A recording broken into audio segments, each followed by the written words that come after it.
혹시 우리 조혜주 성도님 혹시 알아요? 예, 예. 민수기 31장 1절부터 12절 다 찾으셨죠? 예, 같은 목소리로 받들어 봉독합니다. 여호와께서 모세에게 말씀하여 이르시되 이스라엘 자손의 원수를 미디안에게 갚으라. 그 후에 내가 내 조상에게로 돌아가리라. 모세가 백성에게 말하여 이르되 너와 함께 있는 사람들 가운데서 전쟁에 나갈 사람들을 무장시키고 미디안을 치러 보내어 여호와의 원수를 갚되 이스라엘 모든 지파에게 각 지파에서 1000명씩을 전쟁에 보낼지니라 하매 각 지파에서 1000명씩 이스라엘 100만 명 중에서 12,000명을 택하여 무장을 시킨지라.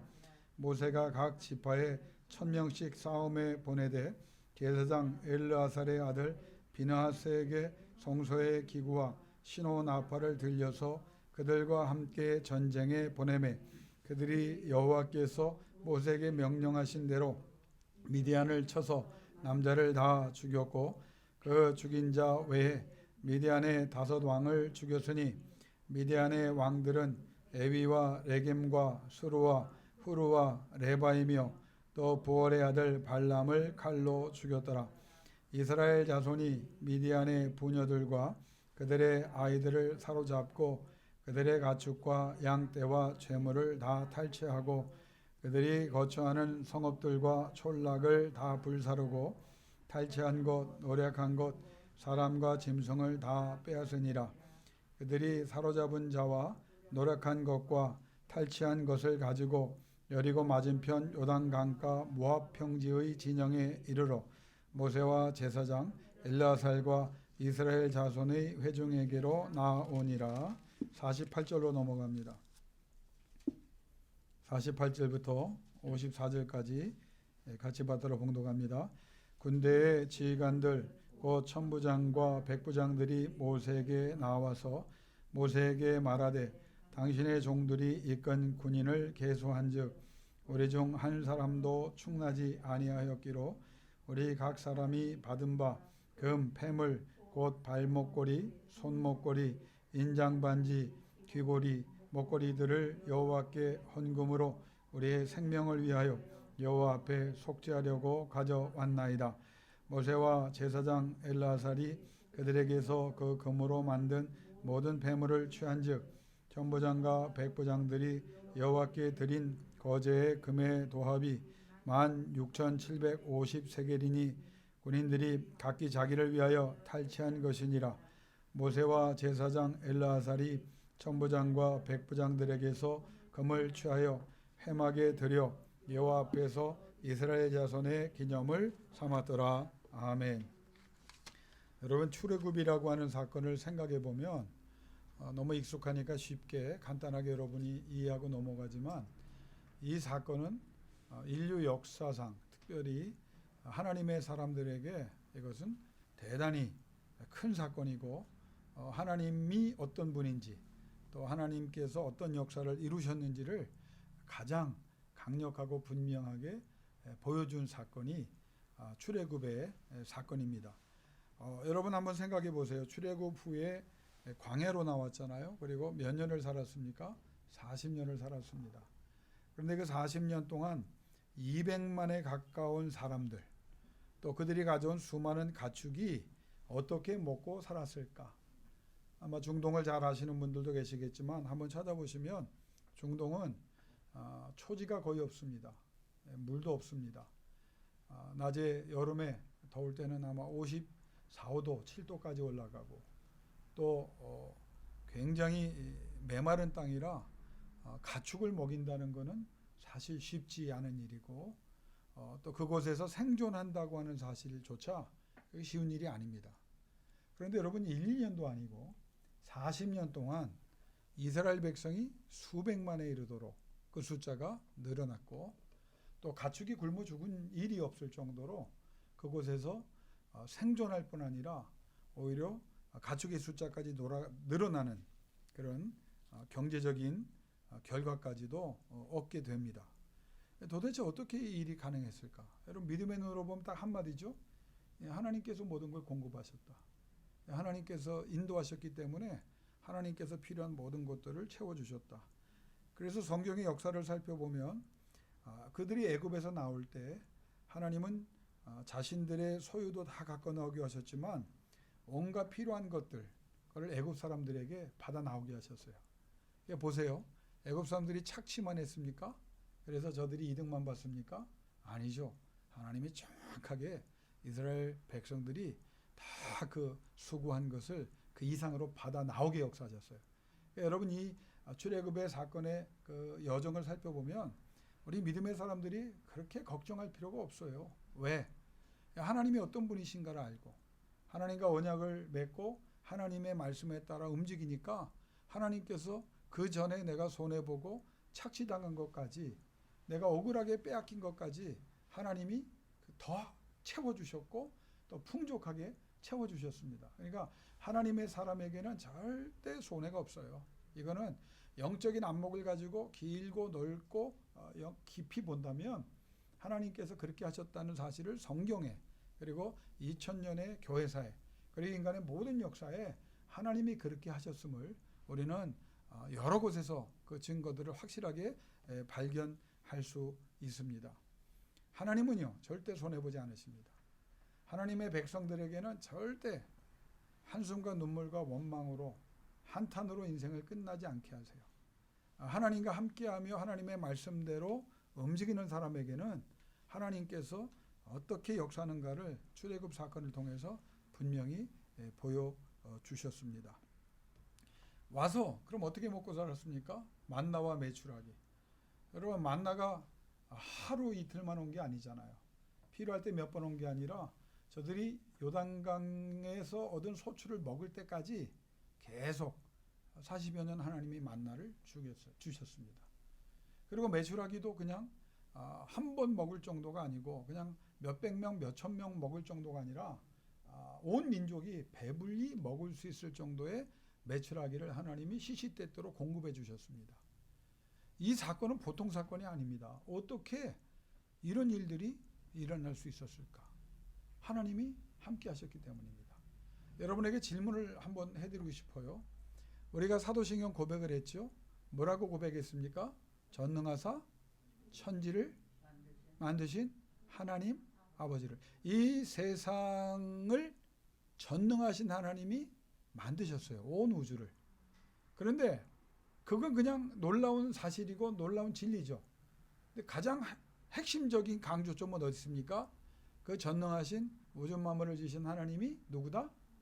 내 아버지라는 거예요. 이게 믿음의 자녀와 믿음이 없는 자녀의 구분을 말할 때 여러분 어떻게 더 확실하게 분명히 말할 수 있겠어요? 전능하신 하나님, 천지 만물을 만드시고 소유하시고 다스리시는 그 하나님이 계신데 그 하나님을 아버지라 부르는 부류가 있고 아버지라고 부르지 못하고 알지만 자녀되지 못한 그래서 그 은혜 속에 그 하나님이 주시는 그 역사 속에 거하지 못하는 사람이 있다. 인생은 딱 두 부류입니다. 하나님과 함께하는 사람, 하나님과 함께하지 않는 사람. 자, 애굽에서 나오는 그 시점부터 가나안 땅 그리고 지금까지 하나님의 역사와 하나님의 이적이 얼마나 많았습니까? 낮에 더우니까 낮에는 구름 기둥으로 시원하게 하셨고 밤에는 기온이 떨어져서 추우니까 불 기둥으로 저들이 춥지 않게 하셨다는 거예요. 발바닥이 부르트지 않는 건강을 주셨다. 여러분 성경에 다 나오는 얘기예요. 40여 년 동안 발바닥이 부르터서 죽은 사람이 없어요. 발바닥이 부르트는 것이 당연한 거 아닙니까? 신발도 없고 그 험난한 땅을 밟으면서 그 뜨거운 모래를 밟으면서 어떻게 발바닥에 물집도 안 생기겠어요. 그런데 하나님이 은혜를 주시니까 상상할 수 없는 일이 일어나요. 발바닥이 부르트지 않았다. 광야에 옷이 있습니까? 옷 없죠. 근데 성경에 뭐라고 말합니까? 옷도 헤어지지 않았다는 거예요. 여러분 상상이 됩니까? 옷은 헤어져야 돼요. 아무리 좋은 옷이라도 1년 척박한 환경에서 옷을 입으면 거기에서 입는 옷은 다 누더기가 돼야 돼요. 근데 하나님께서 그 수많은 백성들이 옷 때문에 고통당하지 않도록 옷도 헤어지지 않는 은혜를 주셨어요. 그 40여 년의 척박한 땅을 살면서 징계로 인한 전염병과 풍토병 외에는 질병도 걸리지 않는 은혜를 주셨어요. 그런데 더 놀라운 사실은 이 광야 생활을 하면서 저들의 재산이, 저들의 가축수가 놀랍도록 증가했다는 겁니다. 자, 가축을 어떻게 해요? 여러분 성경에 우리가 많은 예가 있지만 야곱의 예를 보지만 하나님께서 라반 그 외삼촌이 비리비리한 거 줬잖아요. 임금으로 착취하면서. 근데 하나님이 어떻게 해요? 새끼를 더 많이 낳게 하는 걸. 더 건강해지는 걸. 그러니까 라반이 다 죽어가는 가축을 줬는데도 하나님이 약속에 따라 야곱에게 복을 주시니까 믿음이 없는 사람이었음에도 불구하고 계산이 빠른 사람에서 불구하고 깜짝 놀랄 일을 경험해요. 가축이 건강해지고 그 가축이 새끼를 더 많이 낳고 그 낳은 새끼들이 죽질 않고 또 이런 때 더 많은 새끼를 낳는 역사가 일어나니까 나중에 라반이 두 손 들잖아요. 못 이긴다는 거예요. 훨씬 인간적으로 현실적으로 가능성을 따져서 가난해야 되는데 더 부유케 하신다는 거예요. 그런데 이런 일이 그때만 있었느냐? 말씀에 따라서 하나님 앞에 출애굽을 결행하고 나온 믿음으로 하나님 앞에 인정을 받지는 못했지만 그럼에도 불구하고 그들이 말씀에 따라 하나님의 뜻대로 움직일 때는 그들의 재산과 가축들이 늘어났다고 하는 거예요. 그런데 금은까지도 늘어났다. 이거는 여러분 어떻게 생각하세요? 그러면 금부치를 이렇게 묶어놓고 기도했더니 금 한 돈이 두 돈이 되고 두 돈이 네 돈이 되고 네 돈이 여덟 돈이 되고 그건 아니죠. 그러면 그 사람들의 금은까지 또 가축의 새끼를 아무리 많이 낳는다고 해도 어떻게 더 많아졌을까? 여러분 전쟁을 통해서입니다. 그러니까 광야에서 하나님께서 이스라엘 백성에게 너희가 너무 두려워하니까 지나갈 때 어느 부족이든지 그냥 내가 명한 대로 행하다가 다른 부족을 만나면 평안을 구하고 그냥 평화롭게 지나가라. 그리고 필요한 거 있으면 물물 교환도 해라. 그런데 저들이 지나가지 못하게 하거나 저들이 물물 교환을 거절할 때는 그리고 더 나아가서 대부분 그랬지만 이스라엘 민족을 공격하고 전쟁을 일으키거든 기도하고 나와 함께 말씀에 따라서 나가서 싸우자. 그리고 싸워라. 그럼 하나님께서 승리하게 해주신다. 처음에 만난 게 아말렉이잖아요. 모압 족속이 그랬잖아요. 그러면 우리는 생각할 때 이 전쟁이 피하고 싶잖아요. 인생을 살아가면서 환난, 어려움 그거 좋아하는 사람 어디 있습니까? 손해보고 싶은 사람 어디 있습니까? 강한 적이 나타나고 방해꾼들이 나타나면 우리가 어떻게든지 피하고 싶어 하잖아요. 물론 안 싸우는 게 원칙이죠. 그런 사람 안 만나는 게 은혜죠. 근데 하나님께서 뭐라고 말씀하셨다고요? 너희가 화평을 구했는데 전쟁을 원하거든 나가 싸워라. 그래서 그들이 원치 않지만 나가 싸웠어요. 기도하며 싸웠어요. 하나님께 요청하며 싸웠어요. 모세도 기도했고 모세가 두 팔을 들고 기도했고 또 그 팔이 떨어지지 않도록 동역자들이 그 팔을 붙잡고 같이 기도했어요. 기도할 때는 이겼어요. 기도하여 하나님 앞에 영광을 돌렸습니다. 그리고 하나님의 약속에 따라서 승리했습니다. 그러면 그 다음에 뭐가 왔나요? 전쟁을 건 아말렉의 모든 재산이 누구의 것이 되었나요? 이스라엘 백성의 것이 된 거예요. 뭐야? 그들이 가진 가축과 그들이 가지고 있던 모든 금은 보화를 결국은 전쟁에서 싸워 승리하니까 다 이스라엘 백성 것이 되잖아요. 여러분 이 세상을 살아갈 때 힘들고 어려운 일이 있거든 낙심하지 마세요. 여러분 중요한 거 세 가지만 기억하세요. 하나님과 함께 하세요. 그리고 하나님의 말씀대로 순종하세요. 그리고 하나님 앞에 계속 그 과정을 시작할 때부터 진행하면서 끝날 때까지 부르짖고 도움을 요청하고 하나님 앞에 몸부림치십시오. 그러면 그 여러분을 죽이려고 했던 세력이 있을지라도 망하게 하고 손해보게 하고 괴롭히려는 악한 세력이 있을지라도 하나님께서 함께하사 하나님의 말씀대로 행하는 여러분에게 능력과 권능을 공급하사 하나님이 승리하게 하시고 그 노략자들의 재산과 전리품을 다 누구 것이 되게 하냐? 이스라엘 백성에게 주는. 여러분 놀랍지 않습니까? 그래서 40년을 그렇게 산 거예요. 하나님께서. 그래서 광야 40년 전쟁에 있었던 그 많은 사건을 통해서 이스라엘 백성은 무엇을 하나님께 받았냐면 하나님이 싸워주시는 전쟁을 본 거예요. 하나님이 싸워주시는 전쟁. 그 훈련은 어디에서 유용했습니까?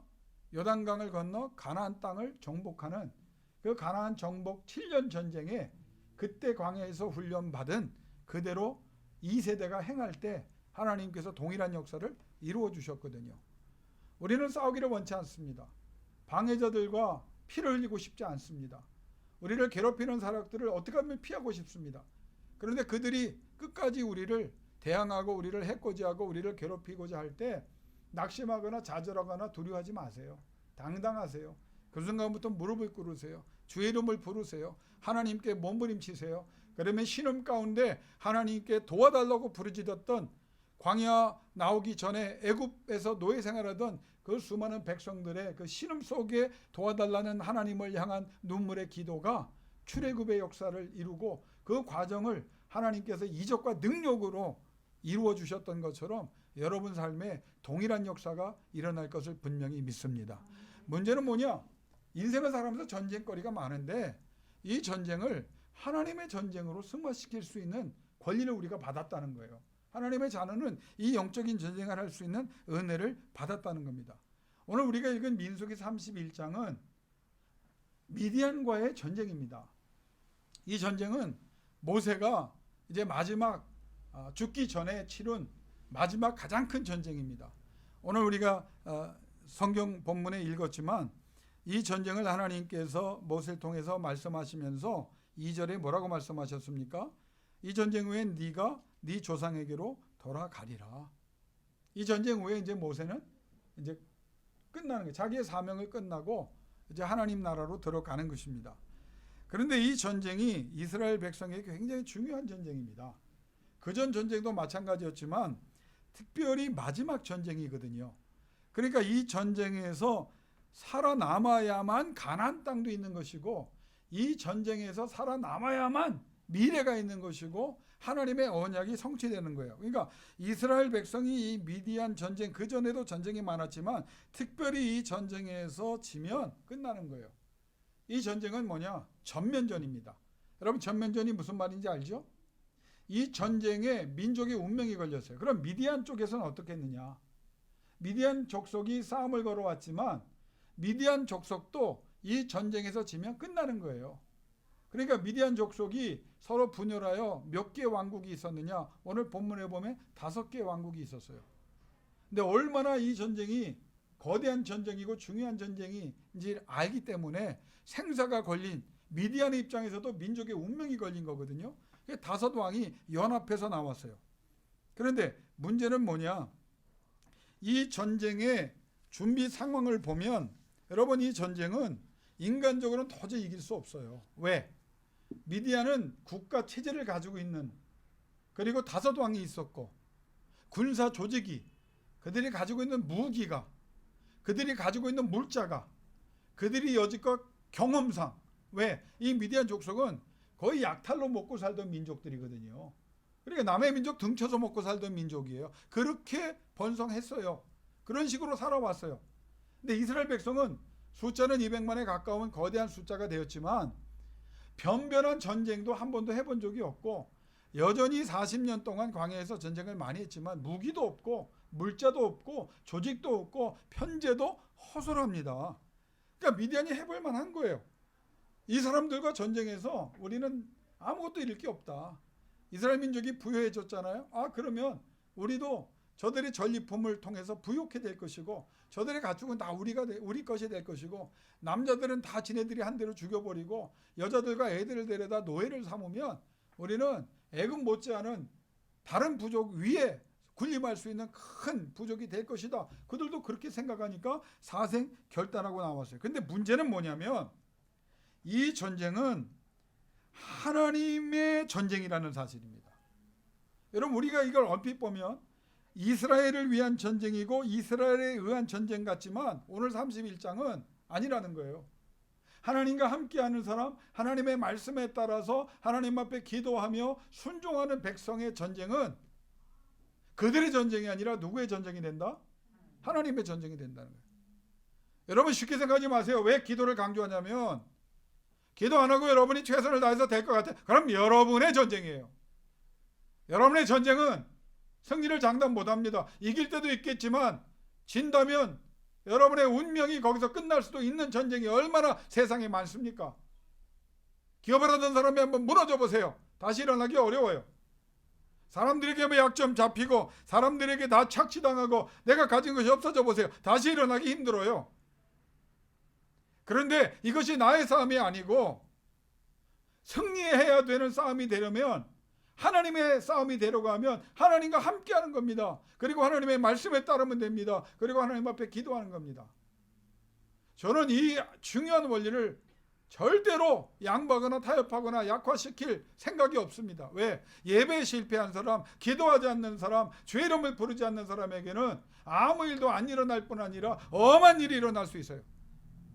그런데 연약하고 부족하고 아무런 준비도 없고 능력도 없고 세상 사람들에게 인정받지 못해도 그 사람이 하나님을 향하여 없기 때문에 기도하고 억울해서 기도하고 한숨 쉬며 기도하고 하나님 앞에 피눈물 흘리며 기도한다면 그 삶은 달라지게 되어 있습니다.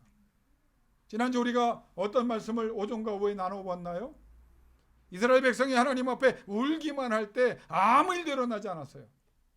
그러나 신음을 당하며 고통 가운데 주의 이름을 부를 때 그러면서 하나님 앞에 뭐라고 기도? 도와달라고. 다른 기도 안 했습니다.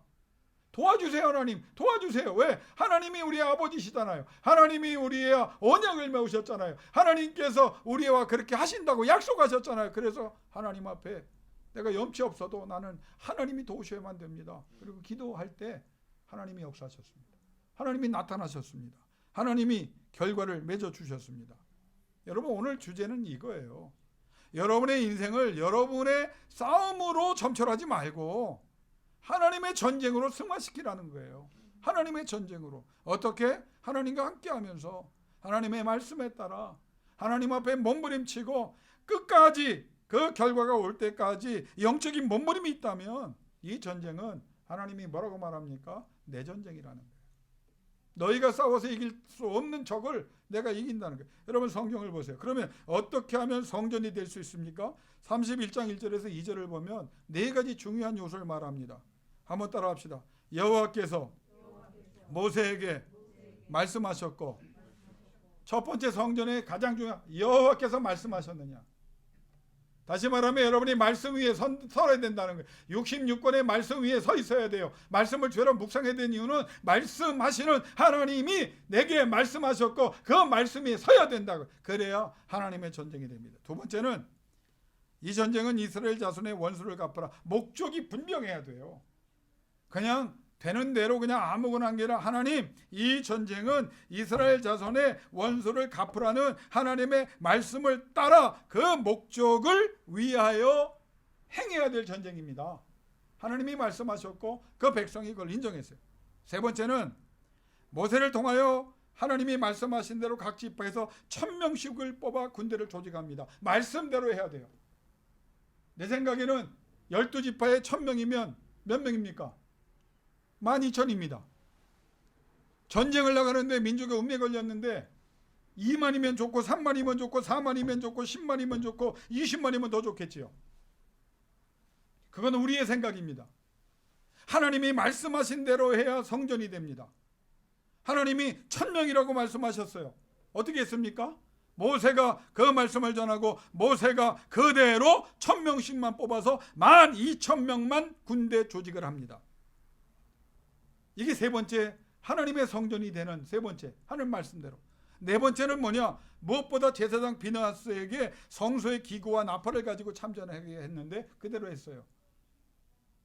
영적인 중요성을 여러분이 알아야 돼요. 전쟁하는데 제사장이 왜 나갑니까? 전쟁하는데 제물 드리는 그 성전의 기구가 무슨 도움이 되겠습니까? 성전에 나가는데 나팔보다 칼 한 자루 몽둥이 하나 더 들고 나가야 되겠죠. 방패를 들고 나가야 되겠죠. 투구를 쓰고 나가야 되겠죠. 들고 나가야 될 식량도 있고 얼마나 많아요. 그런데 하나님께서 제사장을 앞세우고 성소의 기구와 나팔만 들고 나가라 말씀하셨어요. 뭐냐? 영적인 준비를 말하는 거예요. 성전은요, 여러분 성경은요 극단적으로 얘기합니다. 아무것도 없어? No problem. 아무 문제 없다. 하나님의 말씀에 따라서 하나님과 함께 하느냐, 함께 하지 못해. 숫자 중요하지 않다. 네가 정말 하나님의 말씀에 따라서 하나님을 앞세우냐. 여러분이 무슨 일을 생각해요? 기도합니까? 여러분 그게 성전이 되느냐 여러분의 전쟁이 되느냐의 가장 중요한 분기점이에요. 이를 추진하면서 하나님이 말씀하셨으니까 아니에요 하면서 기도해야 돼요. 결과가 올 때까지 기도해야 돼요. 결과가 끝난 다음에 백성들이 어떻게 했어요? 하나님께 정결례를 행하며 감사 예물을 드렸습니다. 그게 하나님이 원하시는 여호와가 싸워주시는 성전이에요. 이것만 지켜진다면 여러분 어떤 환경에 어떤 문제가 있어도 하나님께서 싸워주심으로 여러분은 승리하게 될 줄로 믿습니다. 여러분 이스라엘 자손의 원수를 갚으라라고 말씀하세요. 왜? 이 미디안 족속이 거짓 선지자 발람, 돈에 눈이 먼 거짓 선지자에게 매수해서 뭘 시도합니까? 저주하라. 신이 저들을 저주하게 해라. 눈이 돈에 멀어버린 발람이 거기에 홀딱 넘어가서 저주하려고 합니다. 이때 놀라운 역사가 성경에 기록되어 있죠. 당나귀가 3번이나 말을 합니다. 어째 너는 선지자라고 하면서 네 앞에 검을 빼들고 있는 천사를 못 보느냐. 발람은 눈이 돈에 머니까 안 보이는 거예요. 사람이요. 세상의 유혹에 세상의 쾌락에 빠져버리면 안 보여요. 망할 길 가는 사람은 망하는 겁니다. 미안한 얘기지만요. 그렇게 하면 죽습니다. 그래도 죽을 길 갑니다. 그렇게 하면 망합니다. 그래도 망합니다. 그래서 망했으면 돌아오십시오. 안 돌아옵니다. 이것이 인간의 완악함이에요. 특별히 광야 생활의 완악함입니다. 발람을 통해서 이스라엘 민족을 저주하려고 했고 결국 그렇게 안 되니까 시딤이라는 곳에서 이스라엘 자손들이 모압 여인들과 음행하게 하고 그들과 함께 바알 보올 우상에게 제사를 드리게 했어요. 그래서 몇 명이 죽었습니까? 24,000명이 죽었어요. 하나님이 연병으로. 여러분 이 하나님의 역사를 우리가 너무 쉽게 생각하거든요. 징계도 24,000이 적은 숫자입니까? 한순간에 연병으로. 만약에 이게 그냥 됐으면 하루 동안에 이스라엘 민족이 40년 광야에서 떠들 필요도 없어. 그냥 그날이 다 죽을 뻔했어요. 연병이 얼마나 한 사람을 시작해서 그냥 24,000명이 눈 깜짝하세요. 그럼 24,000명이 지금 우리가 팬데믹을 경험하지만 그 사람들이 전염해보세요. 근데 던지자마자 죽어버렸어요. 그럼 다 죽는 거예요. 누가 말렸습니까? 비느하스 아론 대제사장의 손주가 너무 급하니까 창을 들고 가서 그렇게 하면 안 되는데 진영 안에서 음행한 모압 여인과 이스라엘의 지도자를 찔러 죽였어요. 그때 하나님이 멈추셔서. 만약에 비느하스가 그렇게 하지 않았으면 다 죽었습니다. 그날에. 그러니까 하나님이 이스라엘 백성에게 뭐라고 말합니까? 너희의 원수를 갚아라. 저 모압을 통해서 미디안과 너희 이 족속들이 너희 민족을 다 죽이려고 했다. 그러니까 가서 내가 싸워줄 테니 가서 싸워 이겨라. 근데 놀라운 사실은요. 후에 모세가 다시 강조할 때 하나님의 복수라고 말합니다. 놀랍죠? 우리는 이스라엘 백성은 이스라엘의 복수라고 생각했어요. 내 한풀이를 하나님이 해주는가 보다. 그런데 하나님 뭐라 하냐면 왜 미디안이 하나님의 복수의 대상이 됐느냐? 너희가 내 자녀들을 백성을 유혹하여 나를 진노케 하여 백성과 나를 갈라놓았고 그래서 내가 천하보다 귀하게 여기는 생명 24,000명을 죽게 했다. 그래서 내 원수다. 여러분 잘못은 이스라엘이 했는데 그 이스라엘이 하나님께 회개하고 돌아오니까 하나님께서 그들이 한 죄악을 잊지 않고 저들을 범죄케 한 그래서 하나님과의 관계에 이상을 일으켜서 하나님에 의하여 멸망하게 하려고 했던 그 미디안에 대해서 뭐라고 말하느냐? 이건 너희 복수가 아니라 내 복수다. 뭘 말합니까? 하나님의 전쟁이 돼버린 거예요. 힘들고 어려운 일을 겪고 억울한 일을 여러분 인생을 살면서 겪을 때가 있죠. 내가 여러분 속 시원하게 해드릴까요? 여러분이 하나님 앞에 나와 회개할 거 있으면 회개하고 용서구할 거 있으면 용서구하고 하나님이 그리스도의 보혈로 여러분을 씻겨주시고 다시 언약의 전으로 세워주시고 여러분이 하나님과 함께하면서 하나님의 말씀대로 행하고 그렇게 살기를 끝까지 승리하기를 부르짖고 기도하고 메어 달린다면 하나님의 전쟁이 돼서 하나님이 복수해 주십니다. 내가 복수할 필요 없어요. 사람들이 한국의 모든 교회와 한국의 모든 성도들을 우리가 잘못한 것에 대해서 우리가 미안하고 사과해야 되지만 억울한 일을 당한다? 여러분 얼마나 무서운 일이 될 수도 있어요. 만약에 하나님 앞에 범죄하는 일이 된다면 이것은 하나님의 복수가 되는 겁니다. 오늘 오후에는 오전과 달라서 억울하고 답답한 일을 겪는 사람이 없는 모양인데 힘들고 어려운 일, 여러분이 하나님과 함께하고 하나님의 은혜 속에 거하고 있다면 하나님께서 미디안과 싸우는 이스라엘 백성을 향하여 내 전쟁이다. 내가 복수해 줄게. 내가 싸워서 이겨줄게. 그래서 하나님이 여러분 편에서 싸워주시는 역사가 있기를 주의 이름으로 축원합니다. 자, 그럼 한번 생각해 보세요. 어떤 결론에 성경은요 간단해요. 8절에 보면 미디안의 다섯 왕과 발람 거짓 선지자를 칼로 죽였더라. 죽었어요. 여러분 그 대적을 향해서 우리가 얼마나 많은 생각을 합니까? 이거 도대체 이거 어떻게 상대해야 되나? 어떻게 해결해야 되나? 어떻게 저 무지막지한 자들을 내가 싸워서 내가 살아남을 수 있을까? 이 억울함을 어떻게 풀까? 이 상처와 한을 어떻게 풀까? 아무리 생각해도 안 돼요. 그래서 하나님 앞에 엎드려 기도하다가 하나님이 함께 하신다는 약속을 붙잡고 하나님의 말씀에 따라서 하나님 앞에 예배하고 기도하고 부르짖고 하나님께 맡기고 하나님 앞에 눈물 뿌리고 하나님 앞에 도와달라고 요청했더니 하나님이 어떻게 해요? 저 수많은 군사들을 칼로 죽이셨더라. 다시 말하면 우리가 해결할 수 없는 모든 문제를 다 해결하셨더라. 누가? 여호와가. 왜? 여호와의 전쟁이 되도록 우리가 하나님 편에 섰기 때문입니다. 기도하지 않는 사람에게는 하나님의 전쟁이 일어날 수가 없어요. 하나님과 함께하며 실패하면 우리는 패망합니다. 우리가 진멸합니다. 그러나 하나님과 함께하며 하나님의 말씀에 따라 옆에 눈물 뿌려 속상함과 한을 부르짖을 때 하나님은 한마디 하십니다. 미디안의 다섯 왕과 거짓 선지자 발람을 칼로 죽였더라. 오늘 아멘 하신 분만 은혜를 받으시기 바랍니다. 그게 끝이에요. 여러분 신앙 복잡하지 않아요. 신학자들만 복잡해요. 그걸 주석을 하고 히브리를 찾아보고 역사적 배경을 찾아보고 몸부림쳐 봤는데 무슨 해석이 필요해요?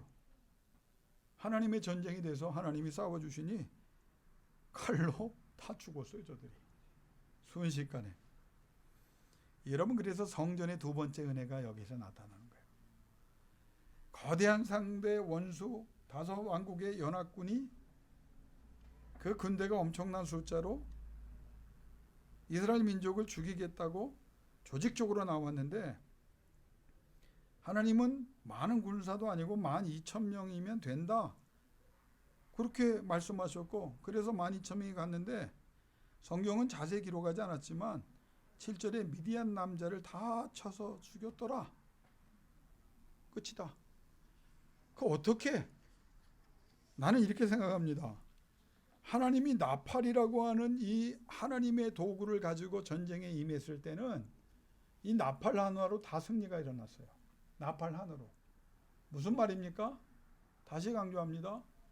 하나님이 함께 하셔서 하나님이 나팔을 불게 하시니 이스라엘 백성이 진군한 게 아니라 하나님의 군대가 하나님이 능력으로 권능으로 친히 적진을 향하여 가시니 성경에 여러 군데 그런 게 있어요. 그냥 길이 열렸다는 거예요. 하나님께서 싹 쓸어버리셨다는 거예요. 히브리에 굉장히 중요한 단어입니다.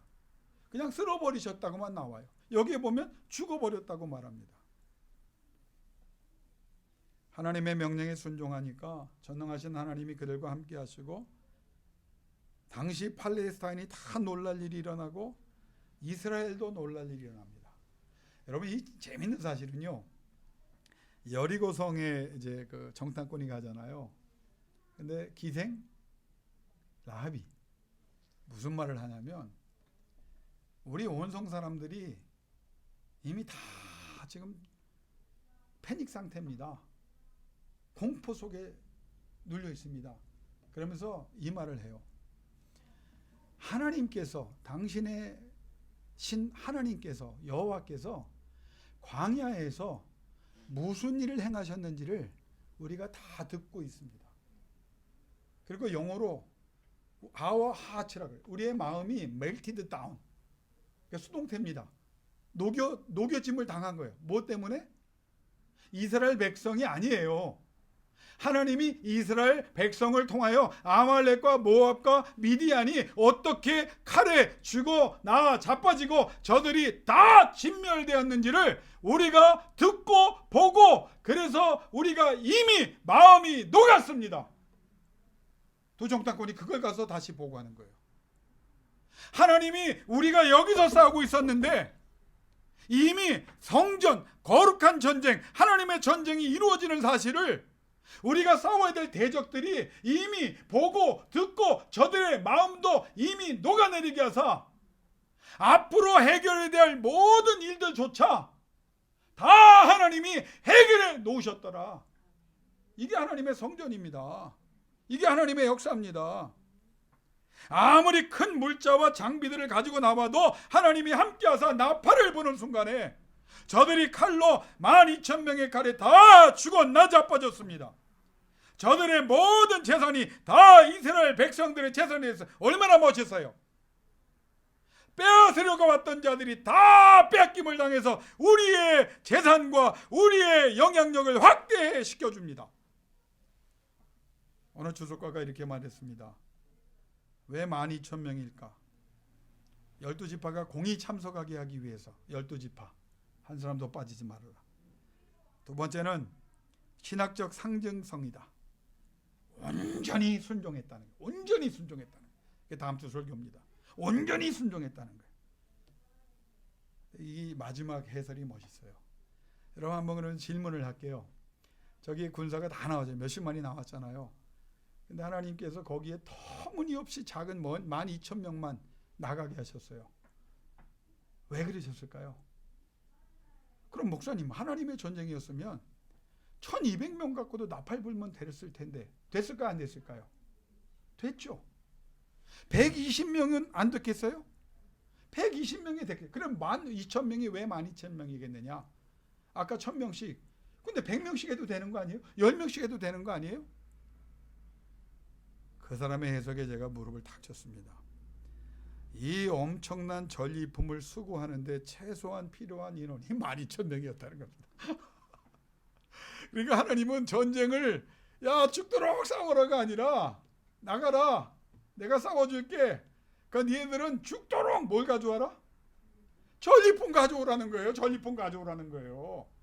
그러니까 이 군대가 한 거는 뭐냐면 싸우지도 않았어요. 아무것도 안 하세요. 자, 성경을 보면 32장 32절 41절에 뭐라고 하냐면 다른 탈취물 외에 양 67만 5천, 소 7만 2천, 낙이 6만 1천, 오늘 31장에 나온 금은보 다 빼고 어마어마한 양입니다. 내가 계산을 하려고 했더니 계산이 안 돼요. 몇 조 원을 금은보를 가져오고, 그럼 120만 2천 명이 왜 필요했냐면 양이 몇 마리였다고요? 67만 5천. 관심도 없나 보다. 67만 5천 마리를 어떻게 1200명이 데려와요? 12,000명이 있어야 돼. 소가 몇 만이라고요? 7만 2천. 나귀가 얼마라고요? 6만 1천. 한번 생각해 보세요. 67만 5천의 양과 7만 2천의 소와 6만 1천의 나귀를 광야에다 풀어놨다고 생각해 보세요. 몇만 평에 있는 그 어마어마한 재산을 다 누가? 12,000명이 다 몰고 오는 일 외에 한 게 없다는 거예요. 이게 하나님의 전쟁이에요. 여러분, 우리는요, 내가 다 하고 하나님이 조금 도와주신다고 생각하죠? 아니에요. 제대로만 하면, 온전히만 하면, 우리가 할 거는 승리의 전리품 챙기는 것만 하면 돼. 하나님이 다 하셔. 그게 성경입니다. 그래서 어떻게 합니까? 절반은 12,000명의 군사에게 줘요. 그 절반은 참여하지는 백성들에게 하나님이 다 주십니다. 근데 이 차이점을 알아야 돼요. 누가 더 받았더라? 수고한 사람이 더 받았어요. 군사가 더 받았어요. 12,000명이 수고했잖아요. 그거 다 수고해 놓으라고. 반으로 나눠서 다른 백성들, 그러면 누가 더 많이 받은 거예요? 군인이 훨씬 더 많이 받은 거죠. 하나님의 나라의 계산법을 아십니까? 기억하세요.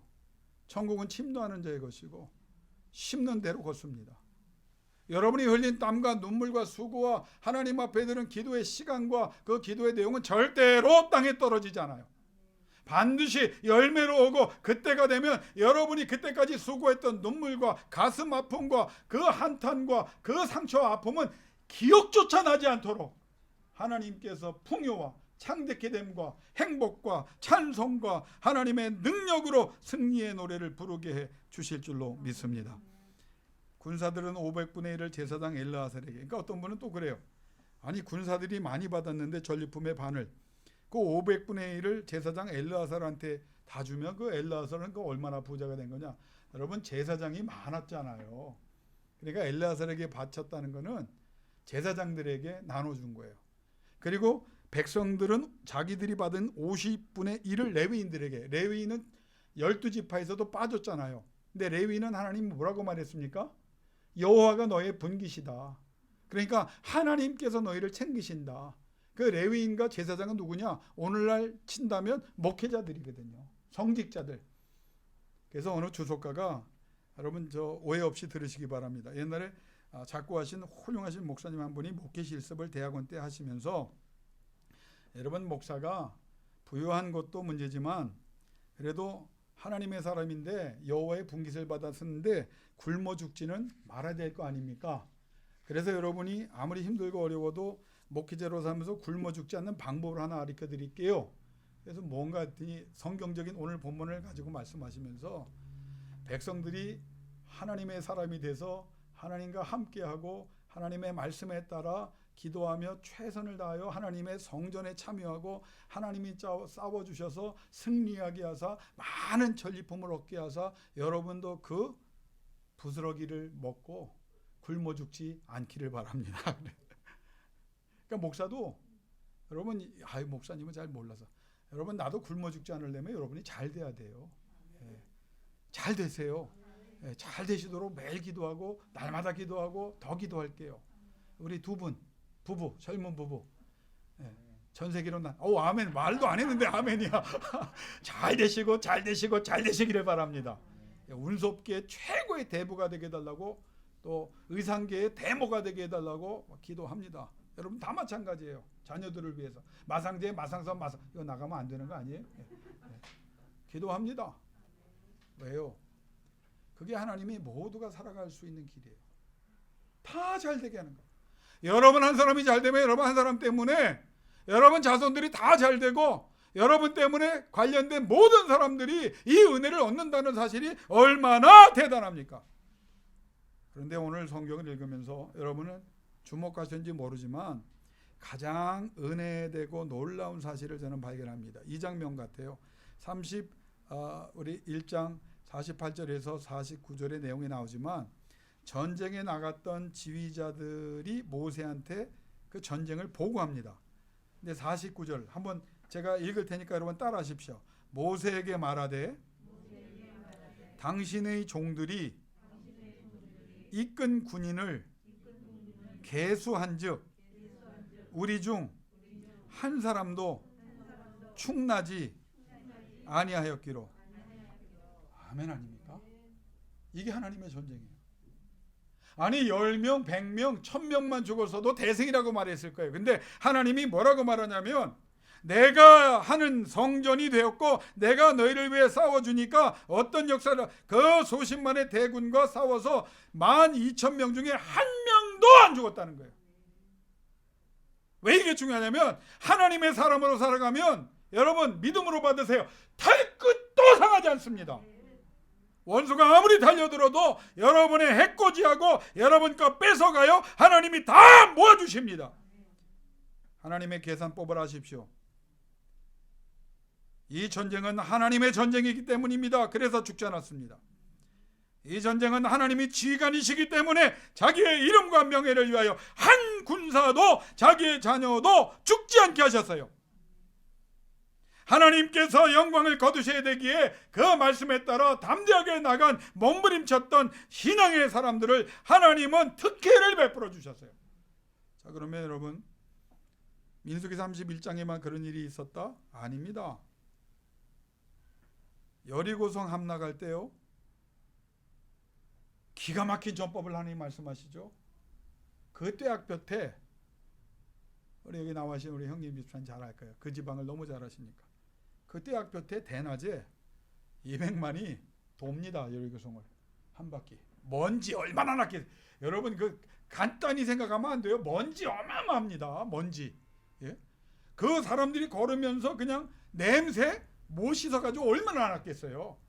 근데 말없이 그냥 해요. 왜? 그 하나님 기쁘게 해보신 거예요. Day 2 영어 성경 보니까 그렇게 했다는 거예요. 따라서. 근데 마지막 날은 어떻게? 7바퀴를 돌아요. 더 짜증나는 거죠. 스트레스가 이만큼. 아마 그때 이스라엘 백성이 나팔 소리를 지르러 아마 소리 엄청 났을 거예요. 왜? 일주일 동안 스트레스가 엄청 받으니까 기도 우악 무너져 내렸어요. 자, 그러면 여러 가지 교훈이 있지만 한 가지만, 전사자가 있었을까요? 없었을까요? 없어요. 하나님의 말씀대로 하나님의 성전을 믿음으로 잘 감당하니까 안 죽어요. 여리고 성은 무너져도. 그 성에서 이스라엘 백성을 깔보고 이스라엘 백성에 대해서 손가락질하고 미쳤다고 말했던 저들, 그들은 그 성벽, 자기들이 의지했던 성벽이 무너져 내릴 때 자기들의 성벽에 돌더미에 깔려서 죽어버렸습니다. 기드온의 300용사 아시죠? 300명이 수십만의 군대를 합니다. 나팔을 부니 서로 좌충우돌. 왜? 연합군이었거든요. 여러분, 성경은 과학적이기도 해요. 왜냐하면 서로 믿지 않는 부족들이 연합으로 전쟁에 나왔는데 갑자기 나팔을 불고 막 소리를 내니까 그 부족들이 이거 배신했구나, 저게 서로 찔러 죽였어요. 대성을. 그 300명 중에 전사자가 있었어요, 없었어요?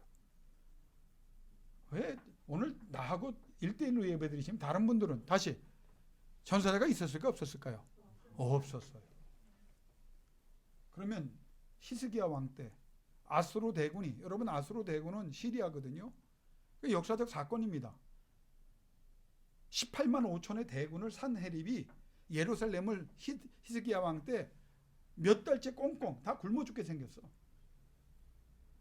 히스기야 왕이 저들이 협박하는 편지를 들고 하나님의 전에 왕이 스스로 나아가 그걸 펴놓고 눈물을 흘리며 뭐라고 말?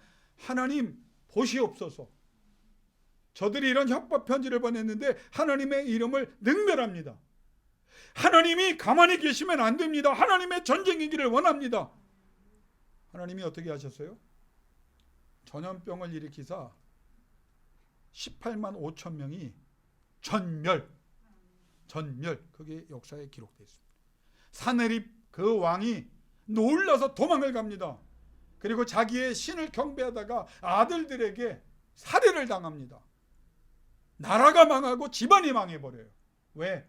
하나님의 성전에 대항했기 때문입니다. 사랑하는 성도 여러분, 오늘 오전에는 제가 얘기를 했지만 31장 14절 모세가 노한 얘기는 다음에 하겠습니다. 왜 노했는지. 그러나 이제 결론을 내리기를 원합니다. 여러분에게 묻겠습니다. 승리하기를 원하십니까? 여러분의 인생을 하나님께서 써 내려가기를 원하십니까? 정말 하나님의 영광을 드러내는 이전의 과거는 다 지나가세요. 보라 새 것이 되었다. 지금 이 순간이 중요해요. 하나님의 거룩한 전쟁에서 날마다 승리하기를 원하십니까? 그러면 하나님과 함께하는 일에 최선을 다하십시오. 그리고 하나님이 말씀하신 대로 행하십시오. 그리고 그 가정에 하나님 앞에 몸부림치는 기도와 눈물이 저 원수를 향하여 주여 내가 못합니다. 그러나 하나님이 뭐라고 말? 그래 내가 환난과 어려움을 내가 왜 또 겪어야 되나요? 너를 풍족하게 할 것이다. 피해자가 나도 상처와 아픔이 있지 않겠습니까? 아니다. 한 사람도 충나지 않게 하겠다. 오늘 하나님이 여러분에게 나에게 말씀하고 있잖아요. 오늘 이 예배가 왜 중요합니까? 성전을 감당해야 됩니다. 이게 성경에 있는 이야기가 아닙니다. 하나님은 지금도 이 거룩한 전쟁에 동참할 사람들을 찾고 계십니다. 대적을 보고 상황을 보고 상태를 보고 안 된다고 부정적으로 보지 말고 나와 함께하는 일에 최선을 다해라. 내가 말한 대로 좀 살아봐라. 그리고 몸부림쳐봐라. 그래서 내가 나서게 하고 내가 싸우게 하고 내가 너희를 보호하게 하고 너희를 승리하게 하고 내가 너희를 더 풍족하게 하는 이 영적인 전쟁에 자랑거리가 되라. 오늘 이 하나님의 음성이 여러분에게 들려질 수 있기를 주의 이름으로 축원합니다. 이 시간 두 눈 감고